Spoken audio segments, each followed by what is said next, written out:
You can get everything right, but if you don't get the pricing right, you will not scale. You will succeed, you will not scale, because eventually at a point, people will buy a lot of your product, and every time they buy, you lose money because you price it wrong.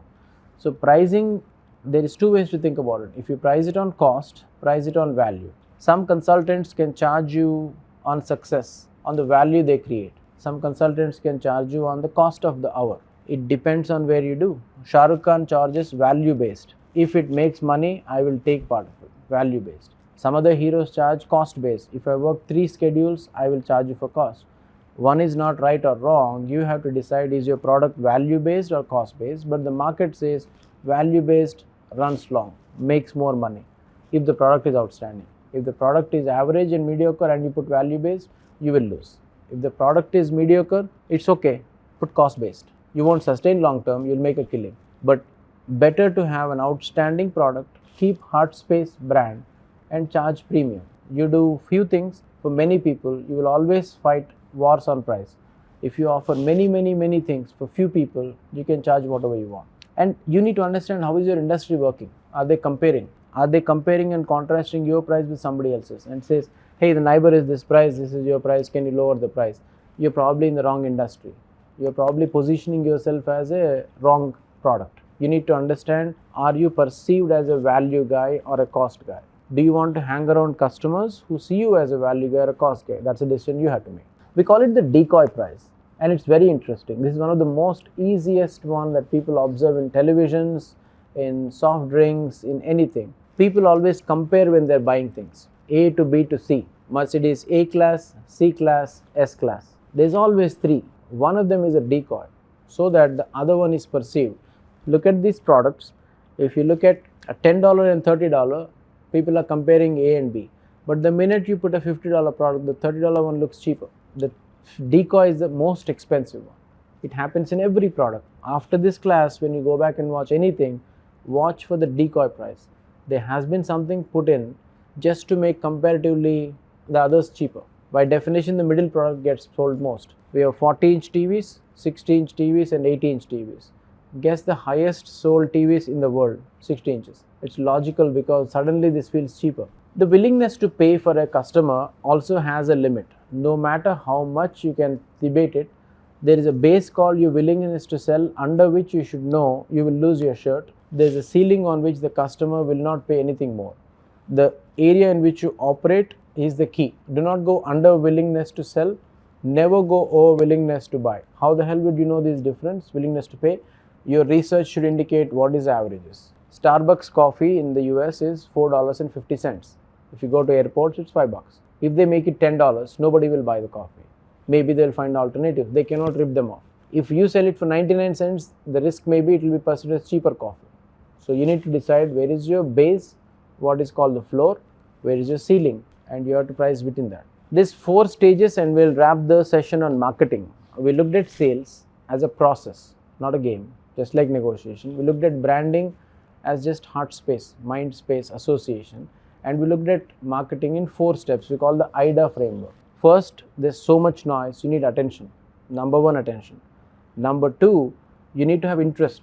You can't just get somebody's attention and then not engage them. You have to capture their interest. Just those 2 will not get you the solution to sell. You need to create a desire for them to take action. These days, attention is extremely hard because there's so much noise. Second stage, gauging them for longer is even harder. But the minute you collect to desire, the action is almost a consequence, because people will go from desire to action pretty fast. So the journey from attention to interest is very hard. Interest to desire is very hard. Desire to action is very low. That's why if you look at purchases online, people buy a lot of things after 11 p.m. before 1 a.m. because they are looking at something they think they know, they desire, and they buy without realizing they are buying irrational things. So the timing of when you put products is also very important. And what is a product, right? Product, if you think about it, it's not just a physical product. A service is also a product. An interaction is also a product. If you create a platform where you can make the consumers give it a persona. Remember the first diagram we said, as long as people can see it an identity, then they will engage with it.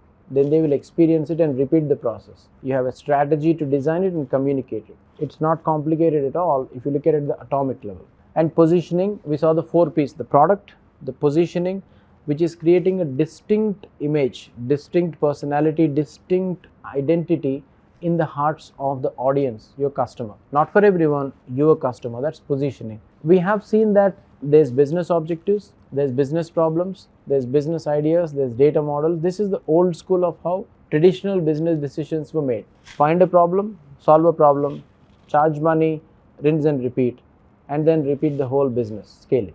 New age is a little more tricky, where you're capturing a lot of consumer interactions and checking real time what is their buying pattern. Somebody buys things, the red corner is where you have to see what are they doing, can I predict what they will do next. If they bought a tablet, can I sell them tablet covers? Can I sell them pencils for the tablet? Can I sell them a gift to go with it? That is the extra that you will make money from. If you're buying a car, can I sell them insurance? Can I sell them complementary things? New age businesses are digital and physical. So when you buy a product, they are seeing your behaviors and giving you extra. They're partnering with others. So the way to find your core product and then find the complementary products. That's how you expand. And brand is actually the heart of everything we do right now. If you think about, you have a desired entity, the customers create a perceived entity. Are they in sync? You think they're amazing, is the customer saying they're amazing? That's the power of a brand.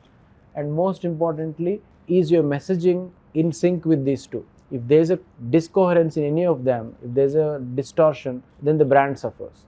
Once the brand is established, look at the advantages you have. You have the pestle framework we looked at in strategy, same thing appears. A very strong brand is actually strong enough to hold the shaking things around you. People buy some things even in a tough market, even in a good market. Ferraris never go out of selling process because the buyers are such high net worth individuals that the market doesn't really hurt them. So you have to create a brand that is hopefully independent of some of the gravitational forces of the pestle network as much as possible. So customers' excuse is what in most sales, marketing, branding, we like it but we don't have budget. We like it but now it is not the time. We like it but we found something else. Yours has to click one and move it from we like it but to a Magna product, which is we can't live without it. Once you hit that we can't live without it, pricing is yours to make. That would be the conclusion for sales, branding and strategy for today. Thank you.